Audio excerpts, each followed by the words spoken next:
welcome to this episode of Conversations with UX Copenhagen. I'm so pleased to invite Andy Vitale. Vitale? Yep. How do you pronounce it? Got it perfect. Okay. And then Is Lisa it really Welchman. Vitale? Wow. Hi. Yeah. Vitale. See, I've been pronouncing Andy's name wrong. Oh, I would have said Vitale, like in Italian, but then Right. I think I saw it on a video, Yeah. right? Yeah. I feel like either one is right. Yeah. So who I am know I to exactly decide? what you mean. People struggle with my name. So the Danish pronunciation of my name is Helle, but people call me all sorts of things and whatever, I'll respond. And like I was telling Lisa, my family is from the States. I was born in the States to Danish parents, but my father and sister stayed back in the States, and then me and my mother moved back when I was 15.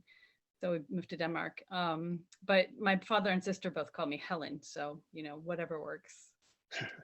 You just made up Anyway, the name, before we begin, I just want to state that we do have a code of conduct, and that the UX Copenhagen stage is for a place to voice different opinions, and we will not tolerate any kind of harassment or discrimination. It shouldn't be necessary to say, but yeah, I just wanted to make that clear. So, and if there's anything that you guys are uncomfortable with, anybody saying or with me asking you, just please let me know. There's definitely no ill intention.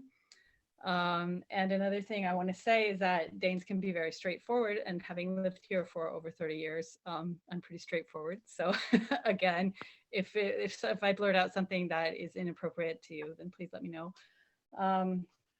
The background for these talks is I've been thinking about doing it for a long time, because these initial talks that I have with speakers that are, that potentially want to do a talk at UX Copenhagen are always really super interesting, and they go in all sorts of different directions.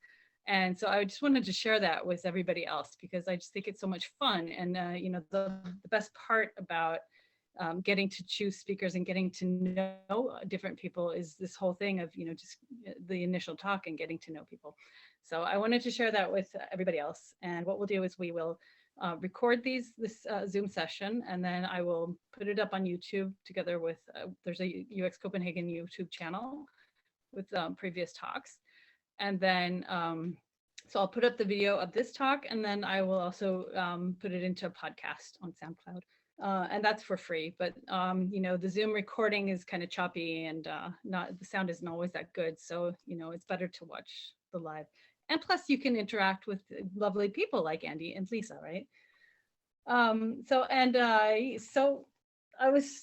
didn't really have the time. I'm sure you all know what it's like. I couldn't find the time to do these podcasts. And then I met Jen Goertzen, who lives in Berlin. And she was like, well, just do it, and she kind of basically helped me write a script for the first one, and just kind of pushed me up on stage. And I'm used to pushing other people up on stage. So I'm very grateful to Jen for helping with this. Anyway, so today we are speaking with Andy and Lisa. And you guys wrote me because you are writing a new book together about designing for safety. Why don't I ask about your backgrounds? I mean, Lisa, I know you've written another book, Managing Chaos. And what else? I mean, do you have your own company? Tell me a little bit about your background. Oh, sure. I mean, I've been working with the web for 25 years. And I started out working at Cisco Systems back in the day. I started my own consulting firm in 1999. Kind of jumped through a couple of acquisition cycles with that one, small ones, the last of which was in 2016. But throughout all of that, I've been doing digital governance consulting. So usually large enterprises, governments, NGOs, just sort of anyone who's got a big, confused mess and is not really sure how to make rules for what they're putting online. So that's what I've been doing. I wrote that book about it in 2015, Managing Chaos. And I've got some online training for that. And so I'm sort of doing the same thing that I've always done, just a lot quieter in this pandemic. I'm lucky I'm one of the few people or many people, I guess, who already work from home. So other than not being able to go visit folks that I'm working with, which is a little down, but there's a part of me that loves not being on airplanes. So that's really what I'm doing. My real interest is in large systems in general. I have a background in philosophy and symbolic logic.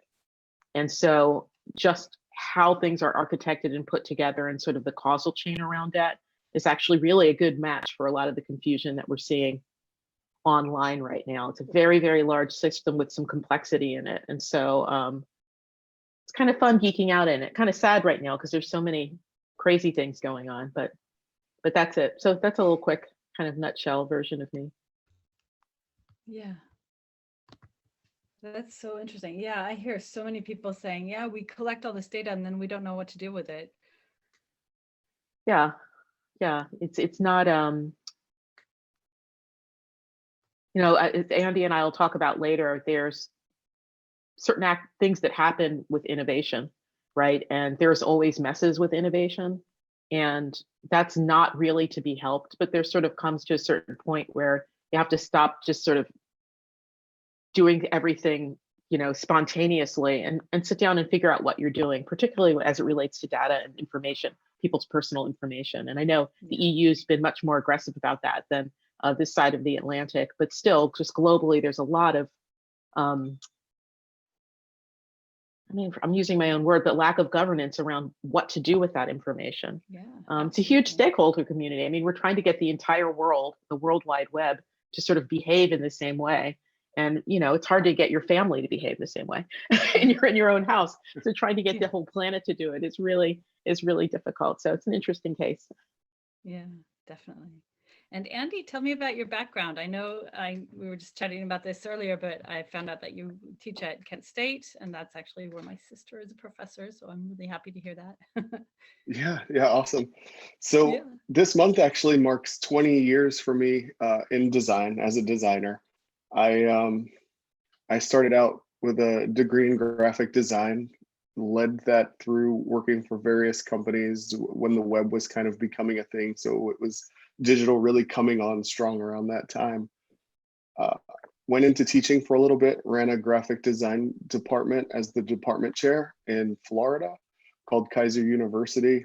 Ended up kind of segueing into user experience design, started a small agency, really fell in love with solving complex problems and deep complexities of both information and use cases and really the enterprise space. Ended up going to 3M and building out a design team focused on enterprise software for healthcare, and took that into finance now, where I now lead a small part of the design organization, a small but mighty team that's focused on enterprise solutions and some emerging technologies. I also teach online at Kent State in their master's program, because education and giving back to a design community that's been so good to me over the years is something that I get a lot of satisfaction from. So that's me in a nutshell. I'm just excited to talk more about what we've got going on. Yeah, well, tell me about it. How did you even team up? How did you decide to write a book together? So I'll start this, Lisa, and then I'll let you pick it up. So Lisa and I were— This will be interesting to hear you tell this story, Andy. I don't think we've ever told this story before, nor prepared this story. So it's true. So, I was asked to speak at World Usability Day in Cleveland last November, and I saw that Lisa was also speaking there, which for me, I'm like, I look at who else is speaking there and I'm like, wow, like that's pretty awesome. It was Lisa and Kevin Hoffman and Jeff Johnson, who wrote Designing with the Mind in Mind. So I was like, wow, this is an awesome lineup. I'm pretty excited to go there. So Kevin Hoffman, who I had met several years ago, who's a great connector of people. Kevin was trying to coordinate some sort of like small dinner. And I got a text message and he's like, yeah, I'm down, and Lisa is going to come also, or something along those lines. It was Lisa probably got the same text. And we ended up going out in freezing cold ice on the floor, walking through Cleveland to find this really cool, like Mediterranean place or Persian place. it was a hookah. It was a hookah bar. What? Hookah. Explain that to the Danes. So I think, we sat down and ate. So I'll let Lisa take over from here. Yeah, no, we sat down and ate while other people smoked their hookah. It was not. It was a very interesting environment. The food was absolutely fabulous and absolutely cheap. That's what I remember. But I really enjoyed talking to Andy, who I had not met before, and didn't even really know, because I'm not really a UX person. I'm not a UX practitioner, so I'm around you all of the time, but not sort of in the thick of things and at events. And so next day, I think I was the opening keynote. I gave my talk. It was okay. It was an okay talk, but I asked a question, which was, I asked the crowd, how many of you all have designed something that you now look back and sort of cringe, either because maybe it wasn't ethical or it was bad design or whatever the case may be. And in the room, which was not a huge room, but there was enough people, absolutely no one raised their hand. And so that was kind of a bummer. And then, so later on, when Andy gave his talk, I won't use the exact language he used because he was swearing, but he said, do you remember when Lisa asked you that question and you all lied to her and said whatever? And I was like, oh my God, somebody after my own heart calling people out. And so it was fun. It was a great conversation. I had been thinking about the idea of safety and digital safety for a long time, or not a long time, a couple of years. And part of it was, I am a digital governance consultant. Nobody wants to do governance. I mean, unless you work in a large enterprise, the governance word terrifies people, right? So they think, and if you work in an agile environment or in a visual design arena, it just feels like this thing that's going to choke all of the creativity out of something. Or if you're an entrepreneur, you think you're trying to keep you from making money. And so that's not true. It's always the case that if you have the right kind of governance model, it's an enabler for what you're trying to do, right? And so and people have said, why do you have to use that word? And it's like, well, because it's a word and it's actually a thing, right? So, and so large enterprises and global corporations accept that. And that's probably why that's a lot of my client base, because they're like, yes, you have to govern things in order for them to work. So I've been trying to think about, why is it that people are so resistant to that? And so, and on the other side of my head, in giving talks, I've been talking about automobile safety and how policies and regulations were put into place around automobile industry, looking at other technologies. And so I thought of the idea of safety, right? And I thought, safety has a large component of governance to it, but it's also a less threatening and more generic way to think about putting controls around something, which is really what you're talking about, and mitigating risk for everybody, right? And so I had written a little bit about it and just thought about it some, but I came up against this wall where it was really clear that because I don't currently develop online experiences, they're just knowledge blocks. So when I met Andy, just little thing, I liked him, and this thing went off in my head of just like, that's what I need. I need to partner with someone who has this other half. I'm governance and policies and standards and large systems and how teams work together, and I know why they fail. Like, I know exactly why they fail structurally, right? Mm-hmm. But getting in there and being able to say, so doing these things, right? In this part of the cycle, do these things to keep things safe. And the last thing I'll say is, the pressure for that is really what we're seeing online right now. And I like toying with the idea that, looking at digital products and services as products.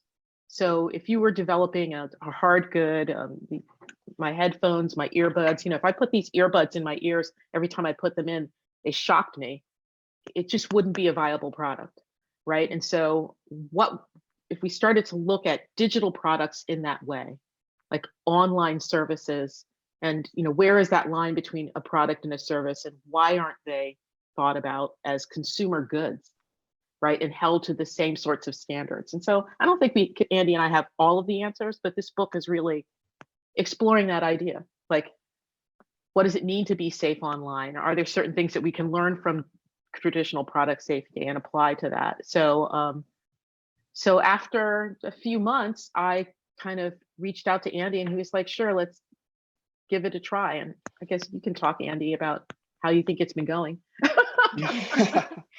It's been a while. It's been, we've been working on this for quite some time, but not, I wouldn't say like working on it at first.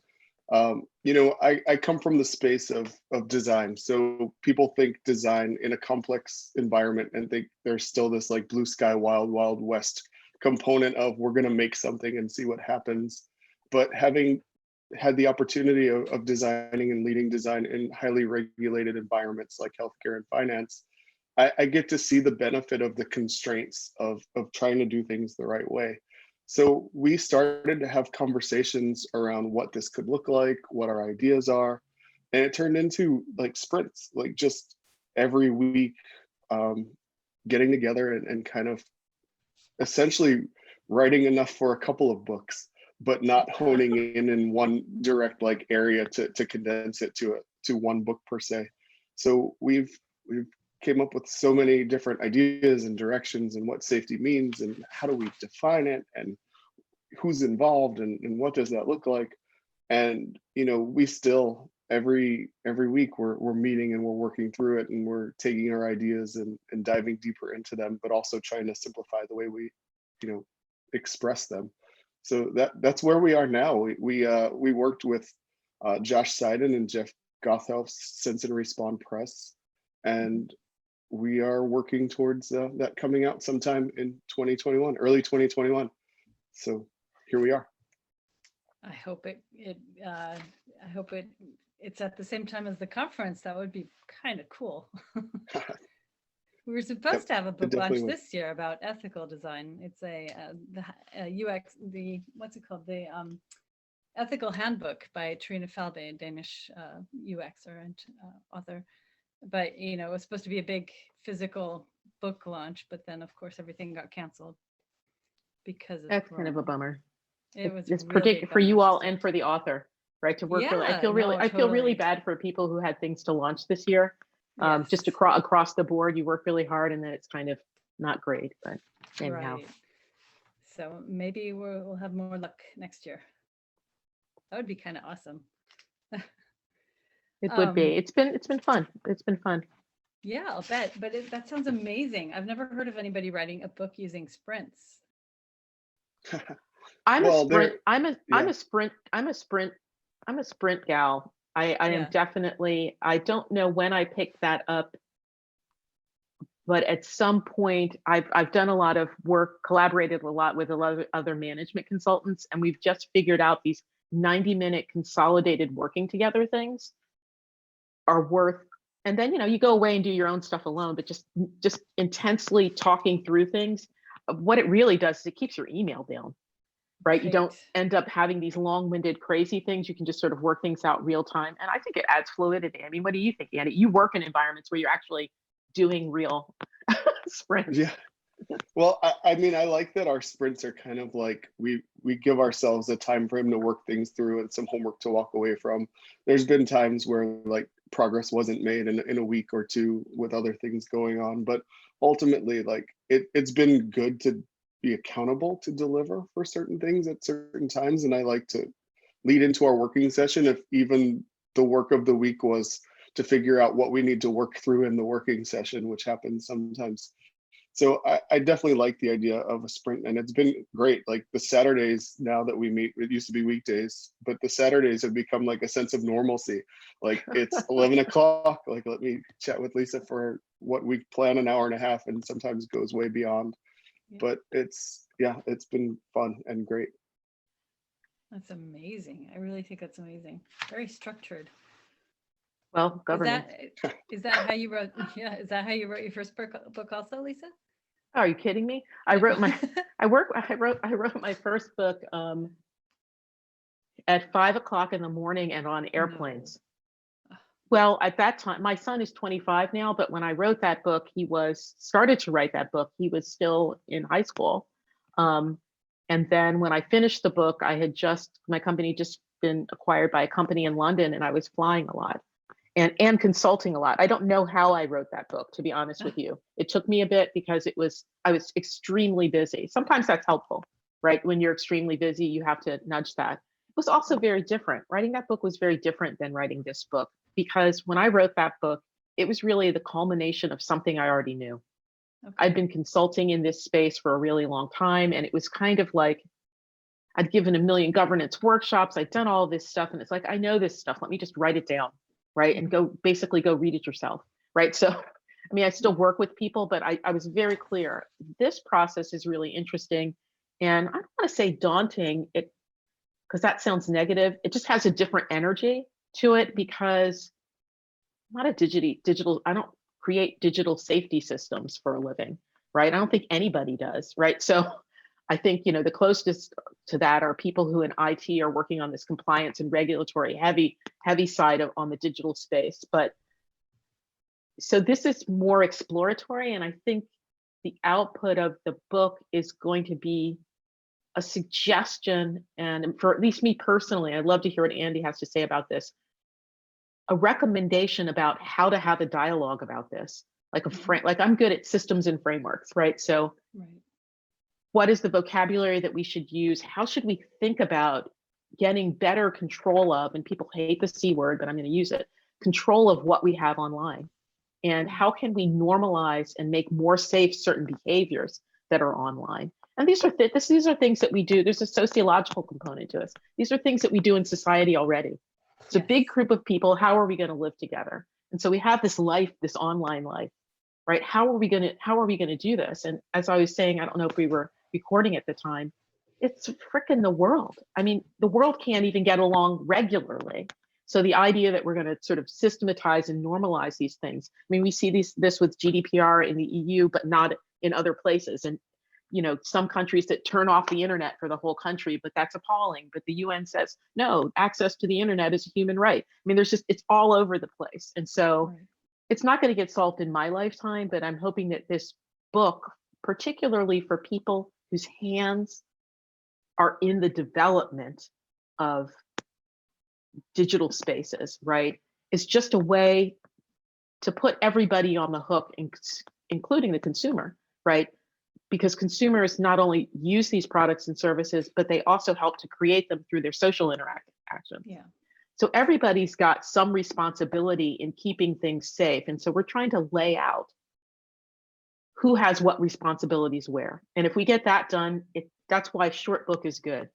It's not this anal, you know, step 15, developer do this. It's just kind of like, in this span, what are the responsibilities to keep stuff safe? I mean, that's been fascinating just from a research perspective, looking at other technologies, and thinking about how people work. And it's been great working with Andy because, you know, I started out with my hands in making things, but I don't anymore. And so just having that really frontline design knowledge has been a great partnership in terms of just, I think, what we each bring to the table. Yeah, I agree. And I think what I hope the book accomplishes is that people that are involved in all aspects of the product development lifecycle not only have an idea of what they're accountable for and kind of an idea of what could potentially go wrong, but also the ability to kick the tires on what to expect to make a product safe, and really be able to know that the people that they encounter in the organization, the people that they work with, that they engage with on a daily basis, or even the people that use their products, like, what does that look like? What should they be doing? Who are all of the different players that are involved to make a product safe? And how do they work well together? And when they realize something may or may not be safe, are they asking the right questions to ensure that they're not harming anyone else? Or they're at least minimizing that harm, right? We can't entirely prevent harm from happening. Right. You know, I last year's conference, the 2019 conference, UX Copenhagen conference, was all about consent and privacy. So I will send out a link to some of the talks, but there's a lot of talk about, you know, ethics, and a lot of talk about, well, who am I to say, you know, what is ethically correct or what people should do? You know, we don't have the what's it called, the oath that doctors have, you know, is that something we need? But then again, who's going to decide, you know, what should be in this oath and who's right, you know, because it's so subjective. Yeah, I think that's true. Oh, go ahead. All right. I was going to say, we definitely debated on where ethics fits on the safety spectrum. And, you know, we don't want to not include it. There's a lot of things that we need to include. There's different forms of bias, there's cultural blindness, there's ethics. but ultimately some of those things are very personal in the interpretation. So we want to, realize that these are all part of safety, but they're not really involved in our direct definition of safety. I think there are things we need to be aware of, and there are things that really help promote things like trust, that make someone feel a little bit safer when they're engaging with your product or service. But ultimately, like, the ethical spectrum is very vast, and things can either fall in or out of ethics depending on someone's moral line in the sand. So it's really hard to rein that in. And I'll let you go ahead, Lisa. Yeah, no. I think that's I'm going to say the same thing in a slightly different way, which is most things that fall under this umbrella of safety, which is, ethics, what do we say? Psychological safety, emotional, the different types of harm that we're trying to mitigate, basically. They're, and it annoys people when I say this, they're contextual. And there are some things that are certain types of harm that are less contextual than others, like killing, right? Maiming. I mean, there's some things that most people agree on, but even in certain contexts like war, those things are okay, right? So not okay with me, I'm a little bit of a pacifist, but I'm saying, like, there are certain contexts, there's always these extreme cases. So two things generally tend to happen when I've been working with people on governance projects, and I think it might apply to safety as well, which is people jump to the extreme cases, right? And it's usually a tactic to avoid actually having the conversation. Well, what about Jerry, who's, and then a list of impossible attributes that a person would have, right? That just hardly ever happens. It happens, 0.0001% of the time or something in the case. And it doesn't mean you don't address that. It's just that there's a lot of middleware, low-hanging fruit of things that need to be addressed. And so I think a lot of the dialogue around ethics has fallen in that area where it just gets to be this super broad conversation. Yes. That's talking about sort of edgy, weird cases, and not that those cases aren't real. So I don't want to misspeak or make it seem like that I don't care about those. But there's this whole set of things that we actually can make decisions about. And in some ways, when people say things like you just said about, who am I to make this? It's like, well, it depends on who you are. And that's the whole book of our safety. That's the whole point of the book. If you are an innovator and an entrepreneur on the very front end of a digital first product and service, yes, there's certain guiding principles and ethical things that you should think of out of the gate, right? That is who you are, right? If you are a front end developer, or let's pick something really great. If you're the person who's architecting the data and understanding how that data flows, yes, that's who you are. And this person should do this sort of thing. And so, yes, if you just push it away and go like, well, who am I, in a really kind of light way with no context, well, yeah, no, you can't make a decision. But most designers aren't floating out in the air. They're working in a company on a specific thing, and a data person's working in a company on a specific thing, or for a government, or for an NGO, or for a nonprofit, or a university, and you're doing a very specific job. And so I think I'd like to, hold people down a little bit harder and hold them accountable for actually being responsible for the position that they're in. I think people in digital spaces, we've gotten away with a lot under the name of innovation, agile. We've gotten away with we don't even have to make money. Behavioral science. Yeah, exactly. We don't have, there's like zero accountability in a lot of cases, right? And so I think it's time for that to end. And so that's a maturation issue for the discipline of digital, which is, we should be on the hook for some of the messes we've made. Definitely. Yeah. Yeah, I think one of the most interesting conversations that we've had, that I don't know what we'll do with it or just continue to have conversations around it, is what happens when, there's nobody that's really accountable for things like safety or ethics. Who makes that decision? And then, we've kind of realized that what happens is it takes on basically the moral guideline of the organization, and how the organization sets those, and when there's nobody to actually put in charge of that, or make the rules, or figure out the process for being safe, it falls upon the founder and the founder's principles. And that's where we run into so many problems like we have today, where you've got people that are not involving users, that live in a bubble essentially, that don't think about other people and how other people interact with their products. They just make decisions based on their own personal preference or their own personal experiences. Then we see things go wrong. I was going to say, but of course they do. It's their company, right? Well, but we all do. That's, Yeah. I mean, that's human behavior. And Yeah. we all do that. It's just that we're not all sitting on top of a giant global social media company. We're not all. That's why the context of who you are and where you are actually makes a difference. And so, I mean, there's no excuse for some of the behavior that we see, particularly in some of the big social media at this juncture, right? But when you look at the history of innovation and technological innovation, there's always this organic growth cycle where there's a lot of harm that happens while we figure out what the technology can do, how it can work, and we solid up a business model, right? Or we solid up just the technology. I mean, you just think about, pick something like, I'm always talking about cars, pick airplanes. We've all seen the crazy videos of flapping wing airplanes and crashes and things like, that's just going to happen during the invention process. But at a certain point, you're not inventing anymore. You're like scaling and extending because you know that it works. And my argument around governance has always been, before you scale and extend, have some governing framework in place. And I think also think about safety, right? What will happen when this gets bigger? I just think people are so busy being agile and fast. That married with a couple of dynamics of the digital space, which is it started out a relatively young demographic.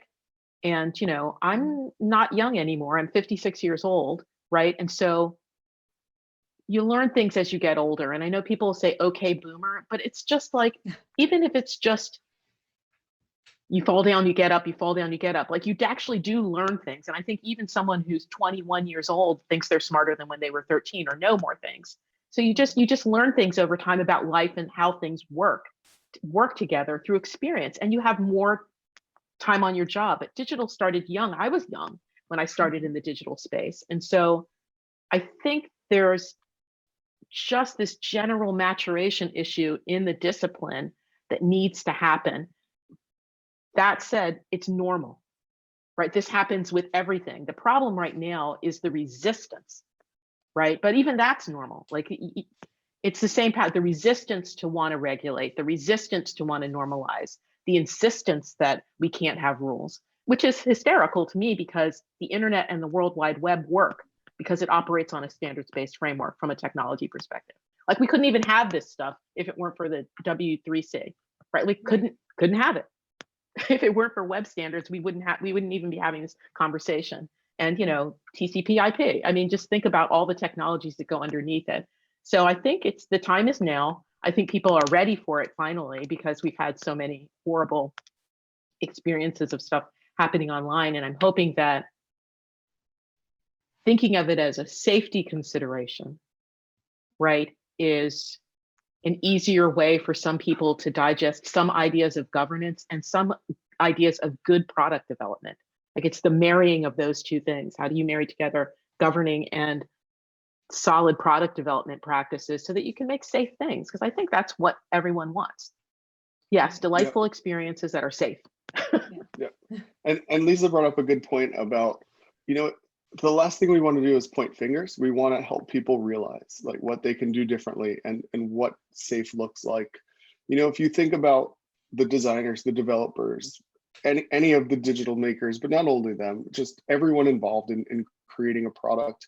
When some of these early technologies that we're used to now, like social media, the web or web 2.0, or even voice, right? Voice is relatively new considering. These are things that we've just started building as we were figuring out. And our organizations and companies were like, we need to jump on this. We need to get ahead of the curve. We need to be first in this. And being first comes with a lot of risk. And it's up to the organization to figure out how much risk they're willing to assume and how much harm they're willing to do. But it's not the people making the product's fault at the time when they're trying to figure it out as they build.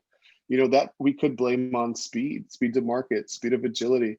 Like, how about we figure these things out first, or at least understand some of what their capabilities are, so that we can make sure that we're not using them for the wrong reasons or allowing other people to leverage them for reasons that we didn't intend. It's about not just being aware of our own use cases, but being aware of some of the other use cases that can happen if these things are used in ways we didn't intend. Yeah. Or even like listening when people tell you, hey, you're going down the wrong road and this is actually a dark pattern and you're doing something wrong, instead of just ignoring it. Exactly. Yeah. Ooh, that it must be so much fun, allowing yourself so much time to dig into a subject like this.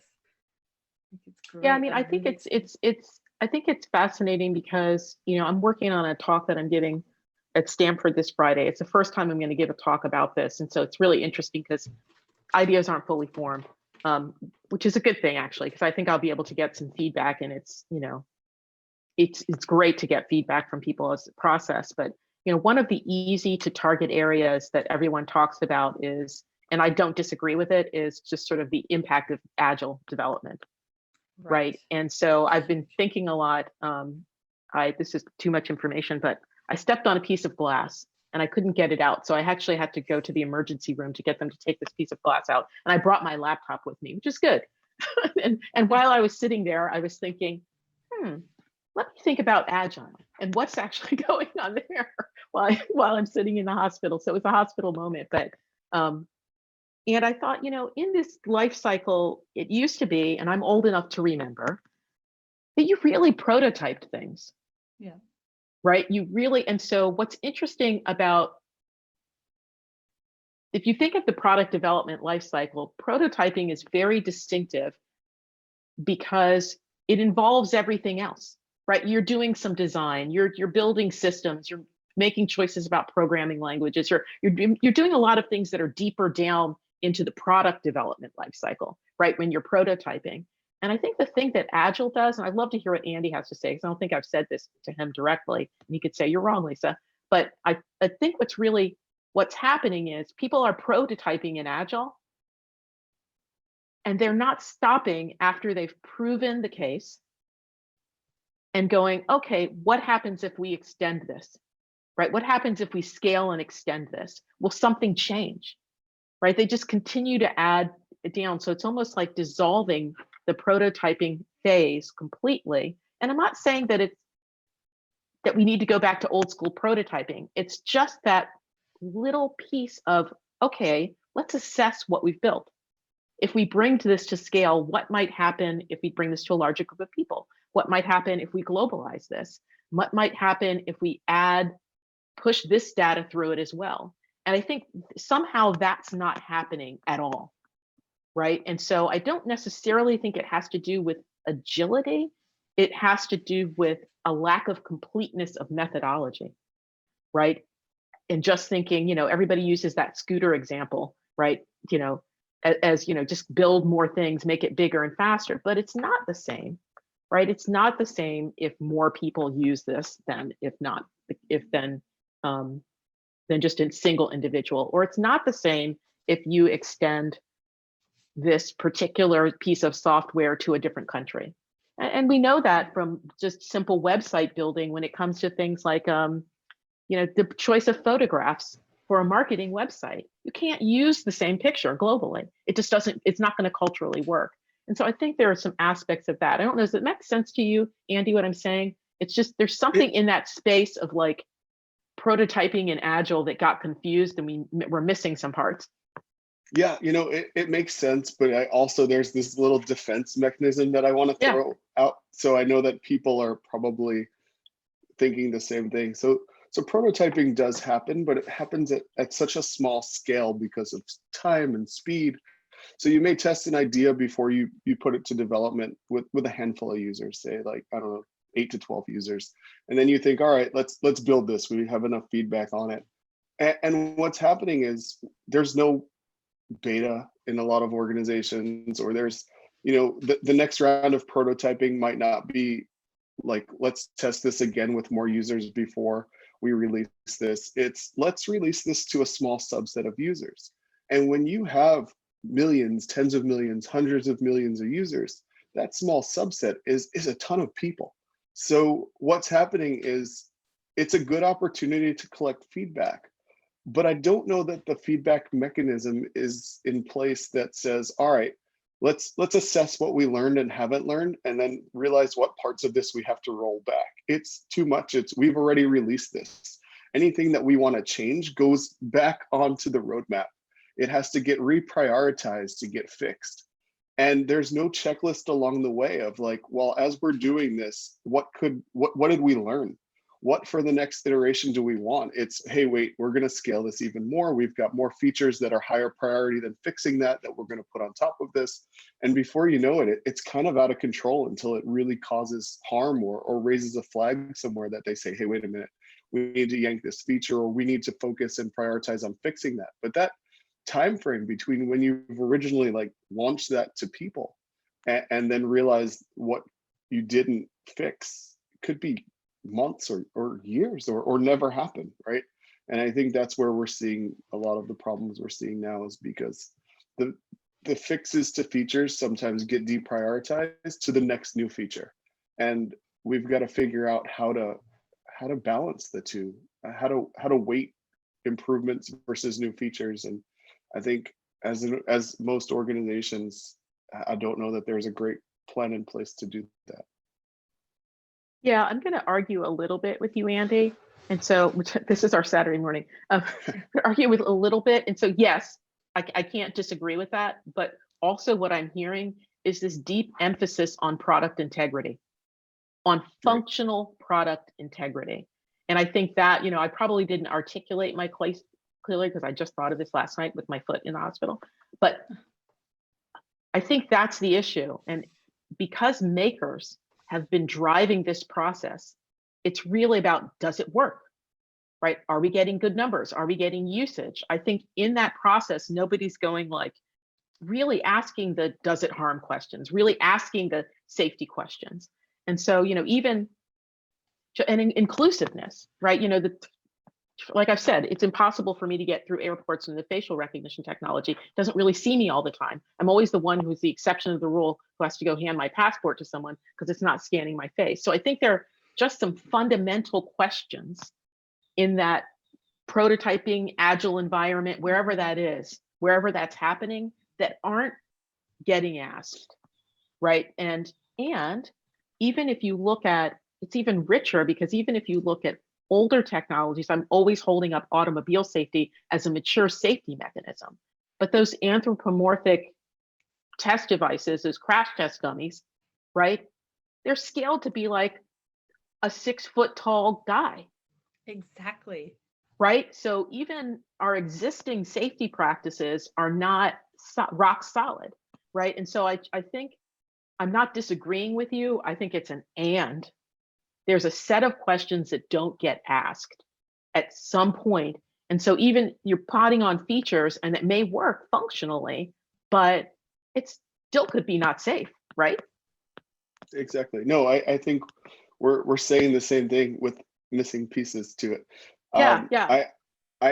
That's a great way to look at it. I think also, if we don't even think about it from a feature level, what's happening is, even at a higher level in a design system, a pattern, right? We're creating these patterns and we're putting them in play in one area and realizing that they were successful, and then trying to reuse those patterns in other places that we are not sure how they work, not sure if they actually solve the problem the right way. But again, we go back to speed and efficiency, and there really isn't a checklist or a plan in place of how do we determine that it's ready to move to the next version or the next scaling of it, or even extending it to different use cases. Like, there's just, it's up to the handful of people that make decisions on the product. It's up to, we leave it up to them to make the decisions, and the organizations feel confident to some extent that those people are making the right decision.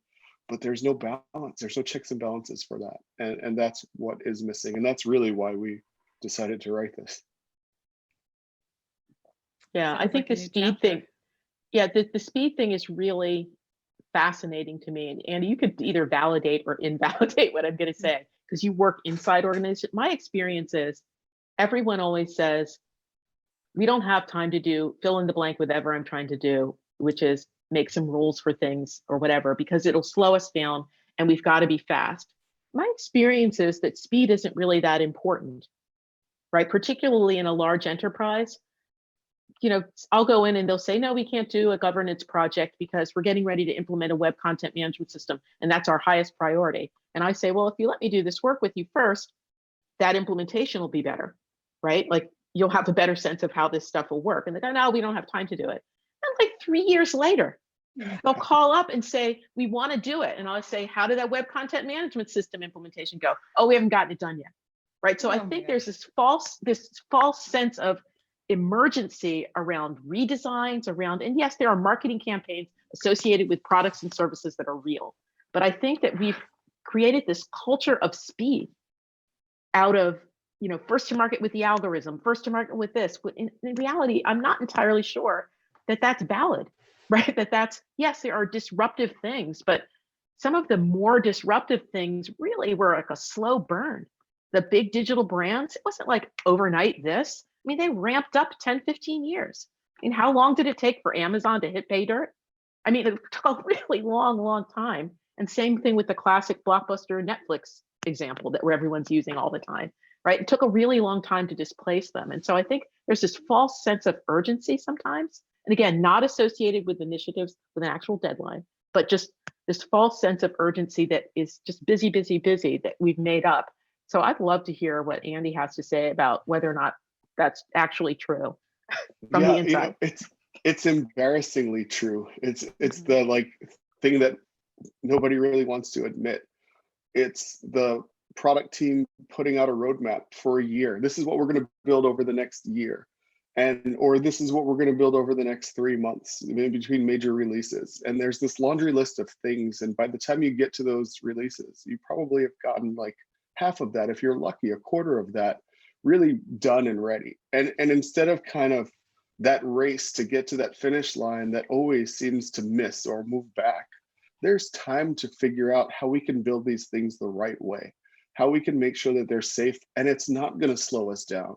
It's a little bit of work up front. We call these things sprint zeros or spikes when we're doing some research to understand, just putting a little bit more of a plan in place on how we can check if it's safe, and how we measure, and how we learn, and how we grow, and how that affects our roadmap. Like, that will not slow things down. And what does slowing things down really mean? I mean, so you put 20 things that you're going to deliver in the next month. You deliver 10 of them. If you delivered 8 of them, but they were safe, isn't that more valuable than delivering half of what you said you were going to deliver anyway? So it really is a different way to prioritize what we're building. And we never like to admit that we're not hitting everything on our roadmap, and we haven't released everything that we planned, but there are reasons why we don't. There are things that get in the way. So just making sure they're safe shouldn't be a barrier. It should be something that really helps the process improve over time. Yeah, and again, I think ethics come in here as well. I mean, I think it's not going to slow down your product. It's going to make your product a lot better if you make sure that it's accessible and it's inclusive and there's, ethically correct and all that. Right? Yeah, for sure.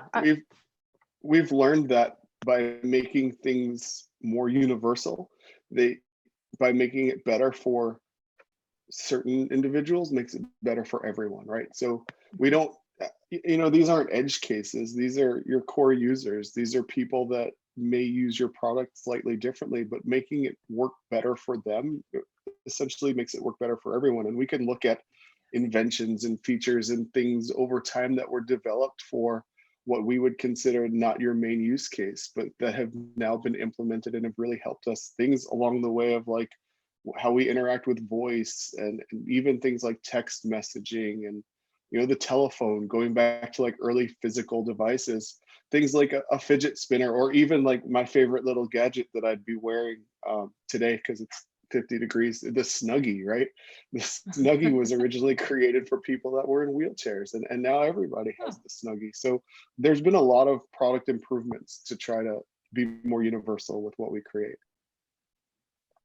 Yeah, I think one of the themes that we haven't hit on in this conversation, but I think is an important one to draw out, and it just got triggered by what Andy was just mentioning, is, upstream versus downstream integration of safety, and considering those ethical things. So, if the founders of some of the big .coms had a conversation about their guiding principles and the ethical framework around which they wanted to operate at the beginning, and installed those values into the culture of the company, right? And thought about safety or whatever. And I'm not just talking about eliminating all safety. I mean, eliminating all risk. That's impossible. There's going to be risks associated with product, but being wide-eyed about and aware and intentional about what you're building, and knowing, okay, that maybe won't work really well, right? We might have problems with data there, or what does it mean to allow people to not confirm their identity when they create an account, right, with us? Just thinking about that at the very beginning, one, allows you to be aware of what risk is involved so that you see it when it comes, right? So instead, we're getting people who really didn't think about it, which to me is intellectually lazy and business risky, right? Who really did, and then they're surprised. And then they act as if it was impossible to foresee certain types of damage, when that's just not the case. It's impossible to foresee it if you didn't look, right? And so addressing these things upstream is, if you want to just look at it from a cold business perspective, it's a lot easier to engineer in accessibility at the top of the life cycle than it is to then fix it after it's broken. And it just, everyone knows that, right? We've done a lot of research around product engineering, or I have at least looked at a lot of different product, and it's the same thing. All you can look at articles about building, oil rig stuff, and they're complaining about the same stuff. Factor the safety in the beginning, factor, not at the end. And so it's a problem that human beings have. I think we get so delighted and tickled with technology, right? And we're curious species, right? That it really sometimes gets the better of us. And that's coupled with, I think, what is a good thing, which is, I think, generally people generally mean well, right? They don't intend harm, right? And so I think those two things coupled together means, oh, well, we've invented the web. It's so absolutely great. And we naively go in thinking, oh, nothing bad's going to happen, because I personally don't mean anything bad. And then scale takes over and things happen. So I think just being more insightful, even if you built the same thing, even if people had been aware that those things can go wrong, they would have been able to react faster, or they would have been able to measure things to see when they started to go off track, as opposed to waiting until things completely skidded off the rails. So anyhow. Yeah. I was just speaking to my 14-year-old son about The Social Dilemma. He hasn't seen it yet, but he was asking, I said, oh yeah, I saw The Social Dilemma, and he'd heard about it, and he says, oh yeah, they're such bad guys, all of them. I'm like, well, I mean, we can discuss that, but my real opinion is that I think that they went into it from the beginning with like good intentions. I don't think any of them went into, oh, I'm going to build this whatever social media thing that can, manipulate people or ruin their lives, or, induce depression or whatever. I think that most of them, started out with good intentions, and I truly believe that most people do have good intentions, right? So, but it's going to be interesting for him to watch it, I think. Yeah, I mean, Yeah, yeah, go ahead, Andy, sorry. I was gonna say, I'd be curious what his reaction is to it, only Yeah. because he grew up in the generation that was all like native to him. So Totally. I definitely don't think that most people intend to cause harm in any way. And having kind of watched that, it didn't catch me as a surprise. It felt a little bit like fear mongering. It Yeah. wasn't it was like, hey, look at all the things that they're doing. Like, we know that. We've heard all of that.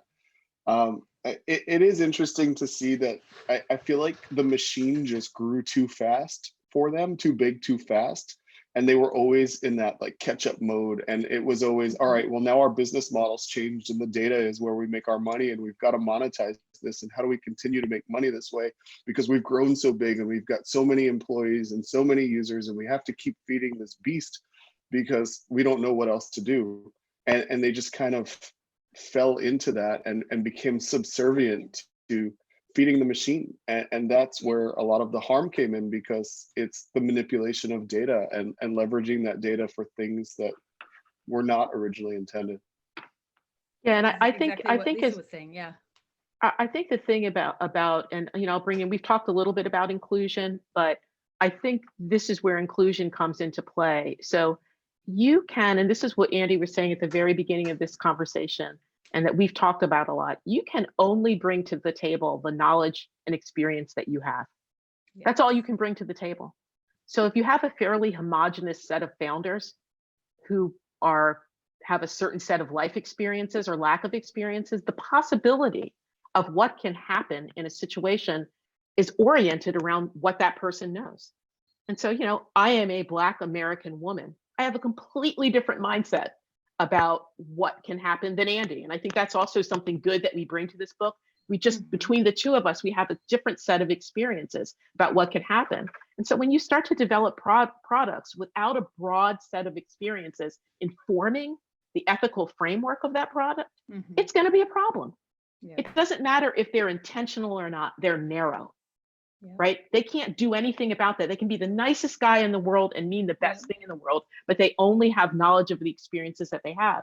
And then you factor in youth on top of that, which is what a lot of the big .coms were founded by really young, narrow people, right?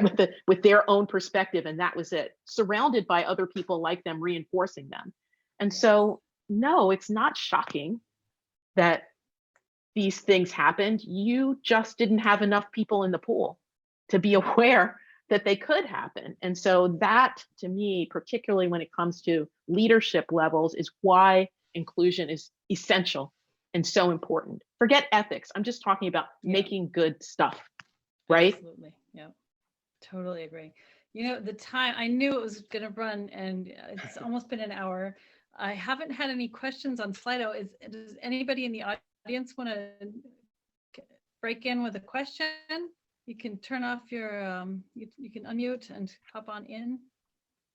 Otherwise, I'm sure that, if I can I put out your Twitter handles and let people contact you afterwards, or LinkedIn?